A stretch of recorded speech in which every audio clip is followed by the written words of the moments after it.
Alright,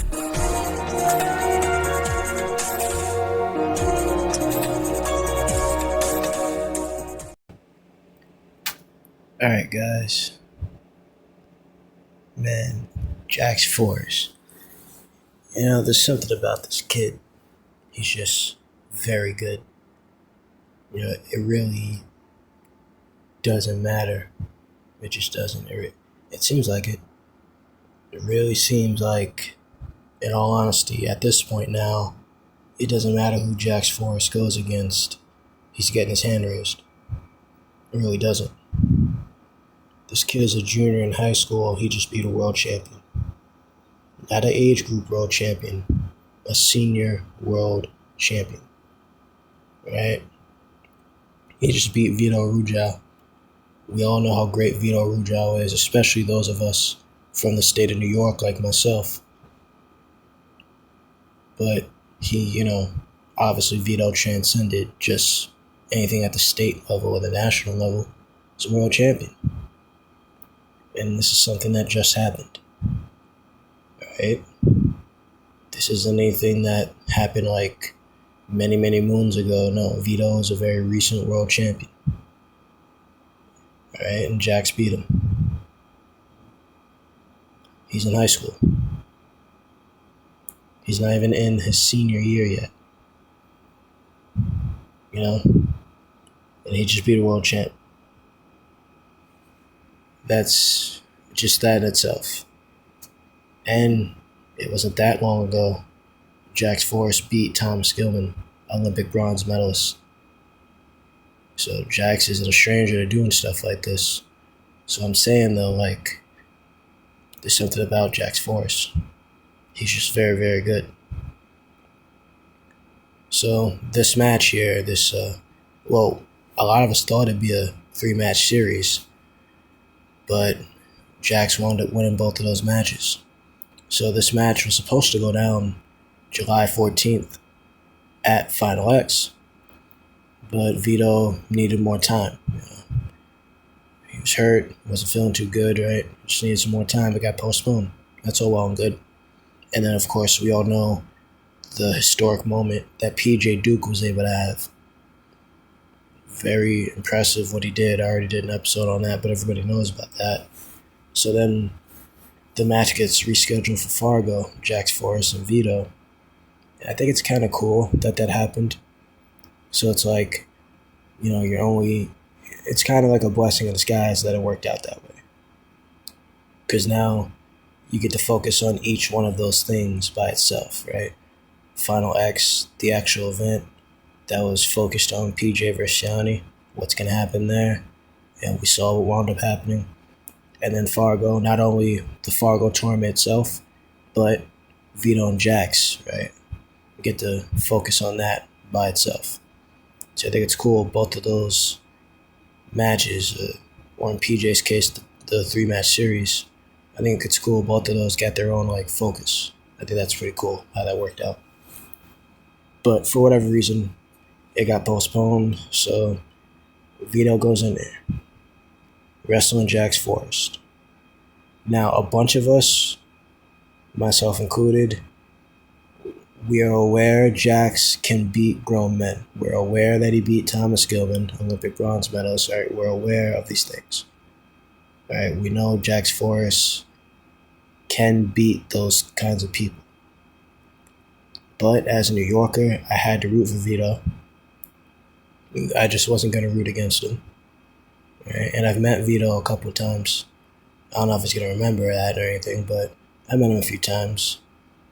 I got some buddies that went to Cornell and stuff, and that still go to Cornell, so I have a connection there. I got to hang out with them after Final X 2022. A friend of mine that went to Cornell at the time, he got me in to a little thing they were doing after Final X, so that was cool. That was great they did that. So, I got to hang around Vito and those guys. Yanni was there, of course. That was the year he made the world team. For the first time, I believe, the senior world team. So I got, I have a little bit of a connection with Cornell. And just being from New York, I have to root for my people, right? So It's kind of, watching the match, and we're gonna get into it here. The first match, first period, Vito gets an immediate takedown, just like Vito does, right? He looks like regular Vito, like normal Vito that we're all used to seeing. Gets a single leg, gets first takedown, right? And then he attempts a high C, but Jax scrambles, and something that Jax does. He works really well on the mat when his opponent's extended. So Jax had mentioned it enough before in interviews. He's a skinnier kid. He's a kid, but he's a skinnier kid. He's like lanky. So if you get on the mat with him in certain positions, he can extend you, and he has a very high chance of winning those scrambles. That's just how he is. That's one of his strong suits. So he knows that if someone gets like a high crotch, for example, and they're not able to finish quickly and right away, he can deter them and change the position of it and eventually score, or just do enough to keep you from scoring. That's what he's able to do. That's one of his strong suits, and it's a really good position a really good asset to have to be able to win those positions. So he was just working real well on the mat. And then Jax wound up getting a takedown from that. And then he's in the lead 2-2 criteria. People have their opinions on criteria and freestyle, but here there was no like foul play or anything, nothing silly with the ref. It was normal stuff, So then not much happened after that. Then we go into the second period. A lot of really good hand fighting, great hand fighting by both guys. Vito went in for a double, Jax defended it, and that was a great double by Vito, but Jax Forrest is Jax Forrest. And then a scramble ensued. Again, Jax takes every opportunity to scramble that he can, even in freestyle. That's how he is. That's how he wrestles. And it's been working. Then through that scramble, Vito got a step out point. It kind of looked a little like maybe he could have got takedown, maybe not. But he only got a step out. And then soon after that, they reset. Vito gets a stall warning. Here he started to fade. Vito started to fade. Those big positions and scrambles and stuff, that takes energy out of anyone, but it took energy out of Vito significantly. And because he didn't score through those positions, at least not how he would have liked, he really didn't. Wasn't able to get a lead or anything. So because of that, I think it kind of wore on him, Like you're tired and you're behind. So, So he got the stall warning. And then Jax Forrest was able to hit a go behind with about 5 seconds left to spare in the match. And he wins match 1.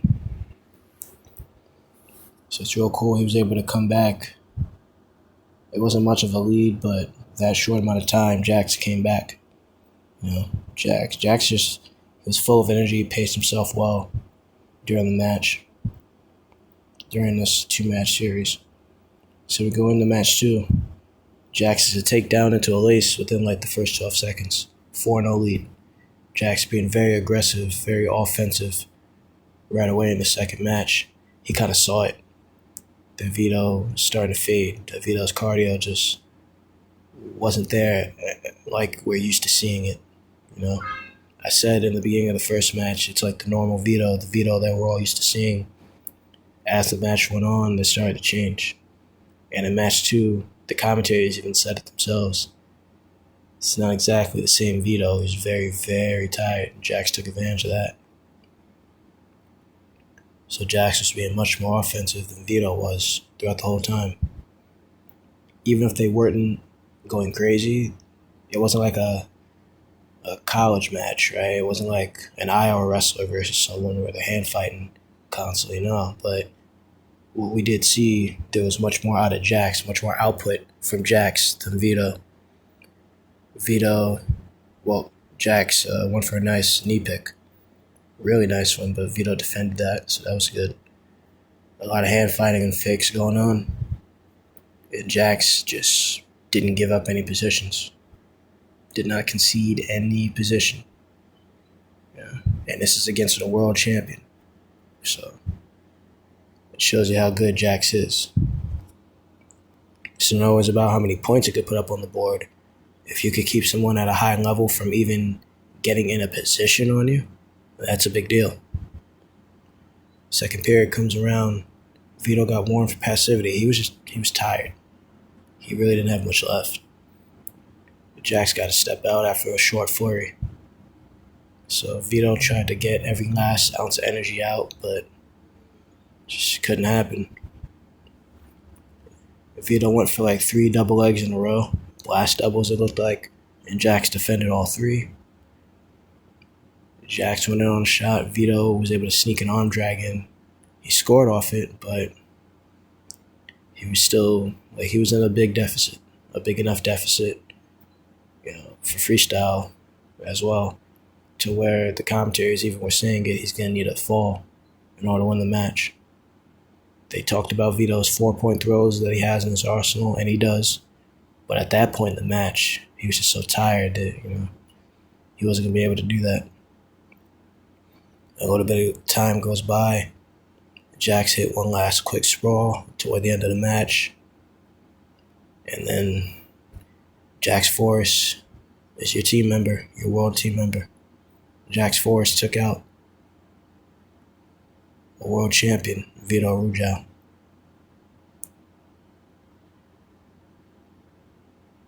A returning world champion. He took him out. People are saying this isn't the Vito that we're used to, yada yada. Whatever the case is, anyone that saw the match, but in any event, Jax Forrest beat Vito Rujao. And that's a very big deal. Very big deal. He beat a world champion. And he's not even a senior in high school.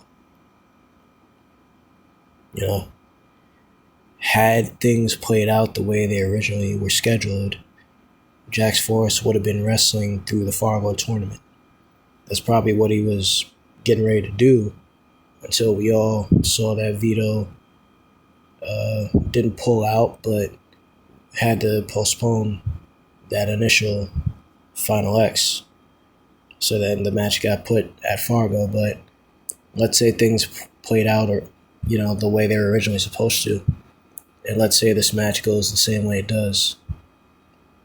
That means that Jax Forrest could have beat a world champion and then been at Fargo and became a Fargo national champ again, which would have been crazy.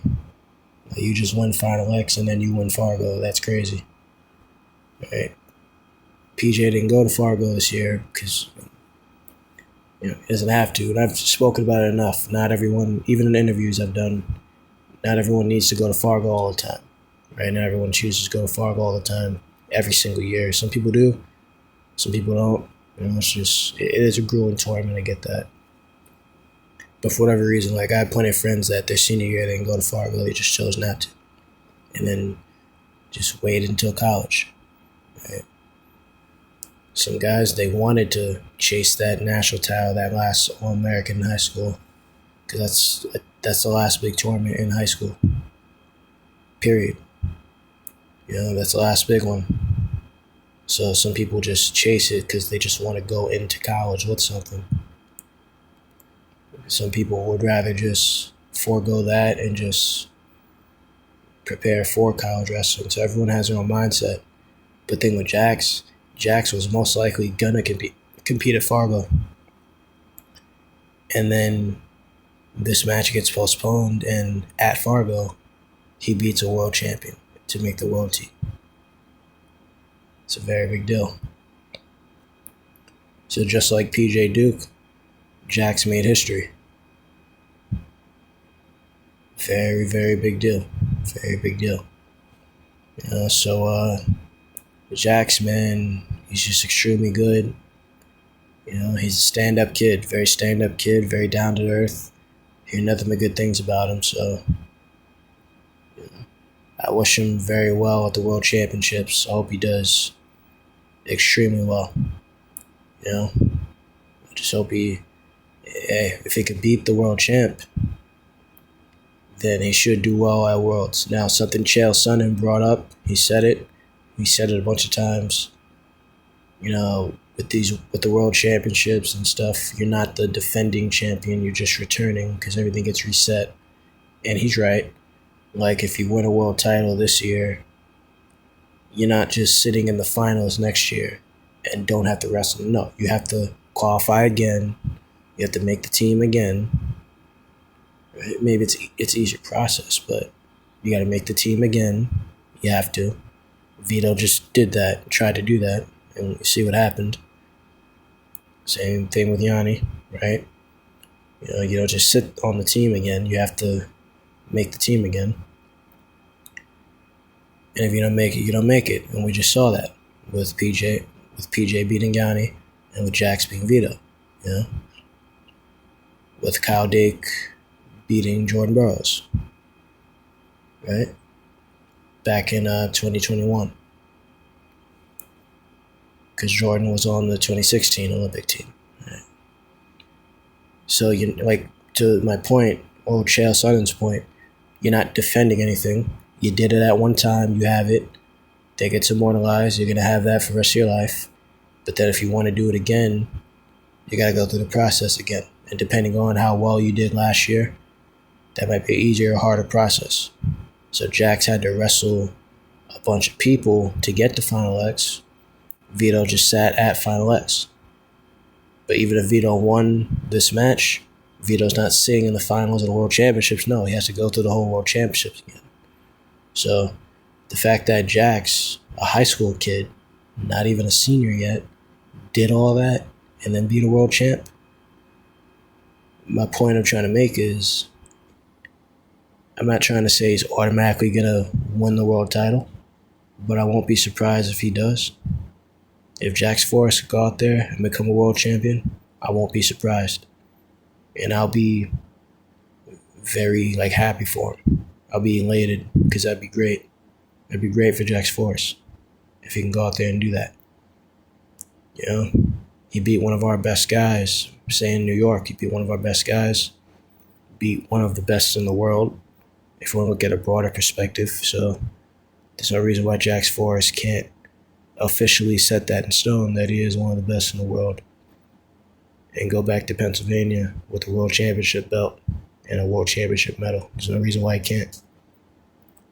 So whatever Jax Forrest does, whatever mental training he does, whatever he puts inside his mind, because he didn't do anything spectacular. Jax Forrest didn't do anything during this match that hundreds of other wrestlers don't know how to do. He did everything that you and I know how to do, everything our coaches taught us how to do. He's not doing anything fancy. And I kept saying this. I said it about Max Gallagher. I said it about PJ Duke. A lot of the best guys, they're not doing anything crazy. They're doing things that you and I can do. They're doing things your dad could do. Right? They're not doing anything crazy. Jordan Burroughs, when he was first on his run in 2011 and 2012, he didn't do anything fancy at all. He took one move and mastered it, and for a long time made it bulletproof. Right? So the best guys, they're not doing anything fancy. And these high school kids upsetting grown men, there's nothing fancy going on. So it's mental. It's definitely mental.